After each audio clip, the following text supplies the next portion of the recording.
There's a proverb that says, a healthy person has 1,000 wishes, a sick person, just one. I have recently had just one wish. I finally got my COVID invitation. So I got a VIP invitation to the party. I thought I may be one of the few that would get away with not catching it, but I did. And just as I feel like I'm getting better, I am overwhelmed by another wave of tiredness. I know that many of you know what I'm talking about. And those waves can be drowning, right? I also know that feeling frustrated doesn't help. Feeling any form of resistance won't help. I know and understand that illness of any kind, COVID included, can give us opportunities for growth and insight and stillness and silence that we wouldn't get any other time. But when you're in the storm of that pity party, it can be really hard, right? Like the drama is real. And for me, what has come through and been super humbling is to see the drama of anxiety, like what if I never get better again? The drama of separateness, like I'm all alone, who's going to look after me? The drama of disillusionment, like maybe this is it. And the drama of fear and scarcity, like who am I if I don't work? And the drama, this is a big one for me, unworthiness, like if I'm not busy doing and I'm just still and resting, am I worth anything? So I know how overwhelming it can be, whether you have COVID or any form of dis-ease. And I think the invitation is to give ourselves permission to rest, to understand what our identity is when we are rested. And I say this, and I know this isn't easy, right? I thrive on the identity of being unrested and busy and skirting the edges of burnout. And I know that when I'm still and quiet, sometimes I'm really not prepared for the edginess of my existence that seems to come to the foreground, like these dramas that I just recently experienced. And what I'm discovering and learning is when we allow ourselves to be still and silent, magic can happen. And that even happened in the past 2 weeks, right?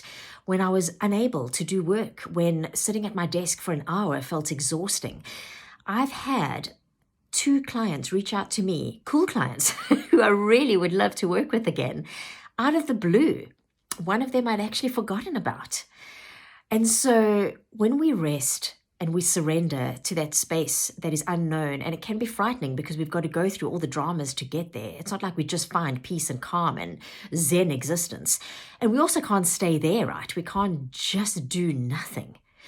But we live in such a hustle society. Like we need to heal the hustle. We need to shift and change our views that we are not worthy or connected, or that we won't have enough or be cared for if we continuously strive and push. There's a time for that. There's a time too for pausing. You know, even our breath between the inhale and the exhale, there's a pause. It's vital for our existence. So pausing, resting, finding silence and stillness is not self-indulgent. It's essential. And David White, who's one of my favorite writers, actually writes a beautiful piece about stillness and silence, and I thought I'd share it with you. He says, in silence, you find the death of the periphery, the outside concerns, and the place where you've been building your personality and where you've been building who you are starts to atomize and fall apart. That giving over to something that seems like it's going to be undermining you to begin with and lead to your demise. And the intuition, unfortunately, is correct. You are heading to your demise. It is leading, though, to a richer, deeper place that doesn't get corroborated very much in our everyday outer world. So I know that we can't all take 2 months off, right? Sometimes we're forced to, though, because if we don't pay attention to the whispers, they become screams. But could you take 2 minutes today to find stillness, silence, to rest, to pause? And maybe 2 minutes could become 12. Maybe it could become 20. May you always have 1,000 wishes and not just one.